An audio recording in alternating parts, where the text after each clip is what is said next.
بچه که بودم یاد گرفتم که آدمای پولدار بدن.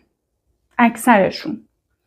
یاد گرفتم که اگه صرفه جویی کنم یه انسان خوبیم.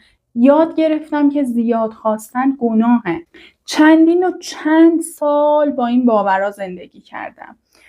فکر میکنم تا اواسط دهه 20 زندگی. و همیشه متعجب بودم که با اینکه دارم تلاش میکنم چرا پول سمت من نمیاد. بعدها فهمیدم که مشکل از کمبود پول نیست. مشکل از اینجا بود.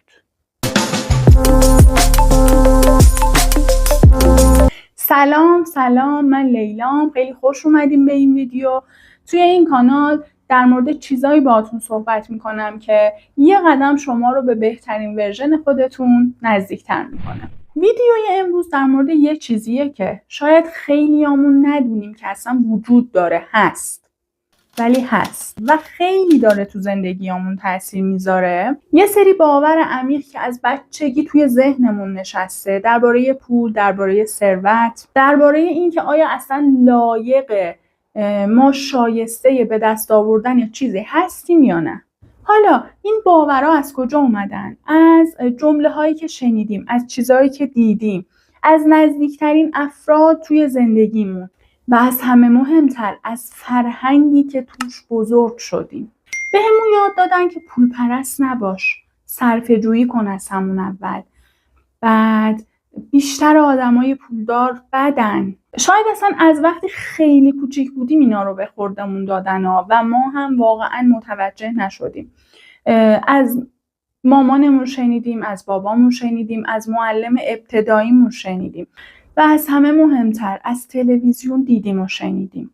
خب واقعیت اینه که پدر مادرمون، معلممون، دوستمون بدخواه ما که نبودن. اونا از روی محبت شاید، ولی ناآگاهانه یه چیزایی رو به ما گفتن و یه برنامه‌ای رو تو ذهنمون ران کردن که داره بی صدا زندگیامون رو کنترل میکنه. خب حالا که با این ذهنیت فقر آشنا شدیم، اصلا از کجا بفهمیم که من این ذهنیت فقر رو دارم یا ندارم؟ چند تا نشونه داره، بریم ببینیم کدوماشو با هم داریم. نشونه اول، پول رو کثیف میدونی.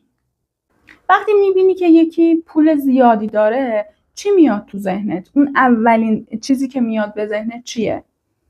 حتما دزدی کرده، نمیدونم، حتما به کسی خیانت کرده، حتما آدم بدیه. این فکرها از همون سالهای گذشته میاد. واقعیت اینه که پول یه ابزاره، مثل یه چاقو. با یه چاقو میتونی یه کسی رو بزنی بکشی، با همون چاقو میتونی ناهارتو آماده کنی. مشکل از چاقو نیست، مشکل ذهنیت کسیه که داره از اون چاقو استفاده میکنه.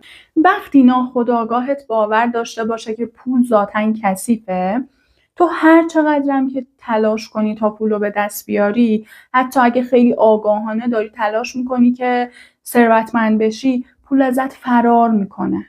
این میشه یه تضاد داخلی که ازش خبر نداری ولی دائما درگیرشی و مانع میشه که تو پول رو به دست بیاری. نشونه دوم اینه که فکر میکنی که پول محدوده. اگه من بیشتر داشته باشم، اون یکی حتما کمتر داره.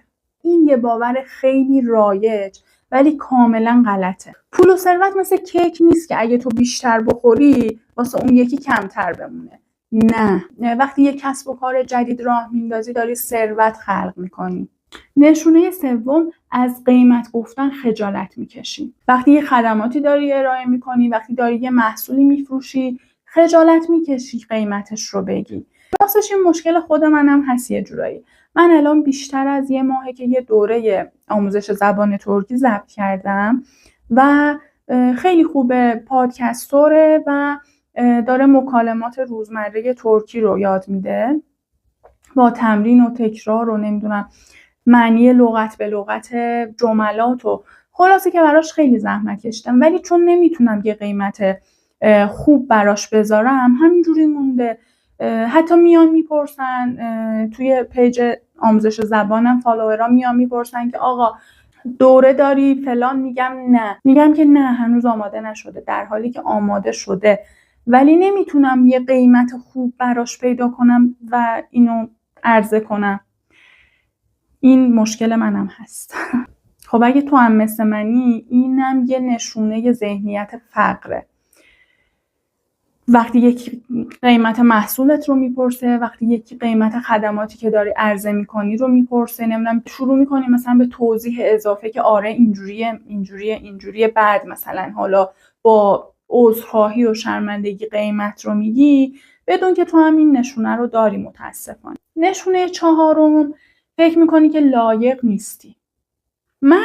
من که از خانواده پولداری نیستم، من که تحصیلات خاصی ندارم، من که اون شانس رو هیچ وقت تو زندگیم نداشتم. اگه این جمله ها برات آشنان، متاسفانه باید بگم که اینا یه کاری میکنن که حتی قبل اینکه بخوای شروع کنی تسلیم میشی. با خودت میگی آدمایی مثل من که ثروتمند نمیشن، به پول نمیرسن. ولی ثروت نه به خانواده ربط داره، نه به تحصیلات ربط داره، نه به هیچ چیز دیگه. واقعا ثروت فقط به باوری که داری ربط داره. به باوری که داری ربط داره. نشونه 5، وقتی پول داری سریع خرجش میکنی. این یه نشونه پنهونه، ولی خب اینم خیلی رایجه. وقتی یه مقدار پول جمع میشه، یه اتفاقی میفته و تو مجبور میشی که خرجش کنی. نمیدونم یه سفر، یه مثلا مجبور میشی یه هدیه بگیری، یه خرج هزینه اضطراری پیش میاد. ناخودآگاهت نمیذاره که پول بمونه. انگار که داشتن پول یه چیز ناامنه. انگار که باید خیلی زود از دستش خلاص بشی تا به اون آرامشه برسی.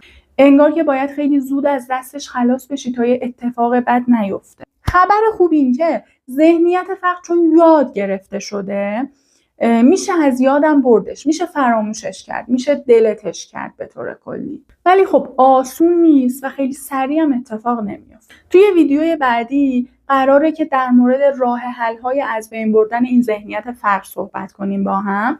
پس اگه این ویدیو برات مفید بود حتما لایک کن، کامنت بذار و لطفا کانال رو سابسکرایب کن تا ویدیوی بعدی رو برات بیاره. خیلی ممنونم که تا اینجا این ویدیو با من همراه بودین. فعلا